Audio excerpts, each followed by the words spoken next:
Hello, listeners. So I'm coming to you today from location. I want to give you a quick tip on location scouting today.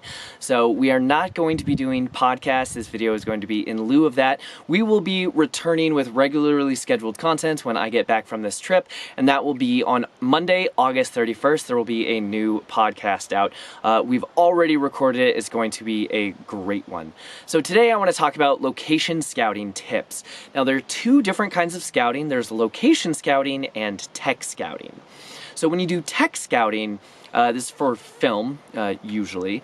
You go with your crew, the director and the gaffer and the audio engineer, and everyone's there, and they're all looking at the location from their point of view to see what are the technical difficulties or challenges. Do any floorboards creak when we run a dolly over it? They're getting very specific about everything that they may need to account for on set.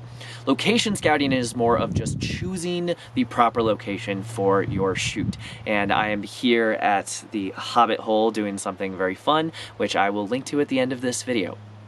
So here are my top tips for location scouting.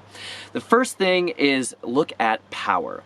So do you have the ability to turn on and power all of the devices that you are going to be bringing to your shoot?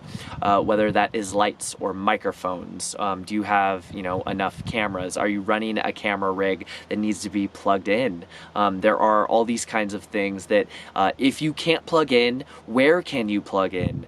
Do you have to run extension cords? Will that extension cord be in your shot? So here you actually don't have power without turning on a really loud generator. So that is another concern or consideration when you're doing location scouting. The next thing on my list is access.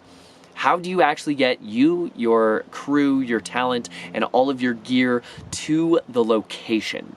So when you are thinking about access, it could be that they have big open doors and you can just drive everything up. Great. At this location, there's about 100 yards of steep climb. That means that if you're doing a film shoot, you are less likely to get a big jib or a crane or anything up here, and you've got a pretty small area for any big lights that you want to use, and plus getting big heavy light modifiers might be difficult as well with that climb. Certainly can be done, just makes things a little bit harder.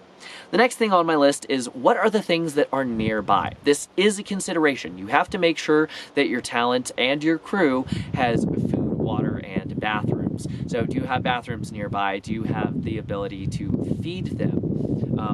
If you're not having catering come in, are there any food places nearby? Is there a gear rental place nearby that if anything breaks and you need an immediate backup, or if something gets left at home that you can access that? These are all things to think about when you're choosing a location.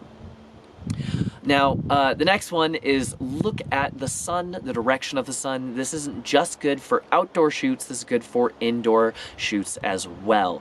So when you're indoors, it could change kind of the direction of the light in the room. You can, of course, diffuse that a little easier inside, but when you're outside, not only do you have to think about where the sun is going to be, but you have to think about where it's going to be when you're shooting. So if you are at an area that has very tall buildings and you're always going to be in the shade, that is one thing.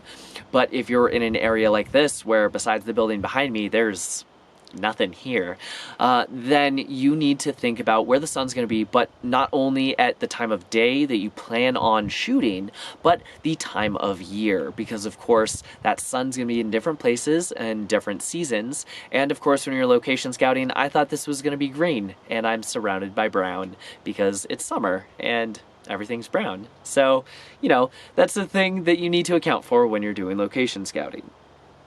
Finally, the last thing that I want to mention is always get permission. So if you need to buy a permit, buy a permit. If you just need to ask nicely, sometimes they'll do it for a lot of these smaller shoots with skeleton crews, and especially if you're not doing something that is like a big budget film. So those are my top tips for location scouting, and this episode is going to be a placeholder, and your podcast will resume on your regularly scheduled Monday on August 31st when I get back. We've already recorded that one. It is a great one. Cannot wait to share it with you. Thank you so much for these tips.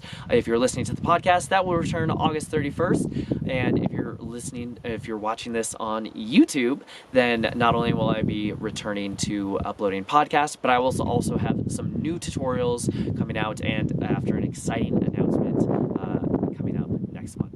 Thank you so much, and I will see you in a couple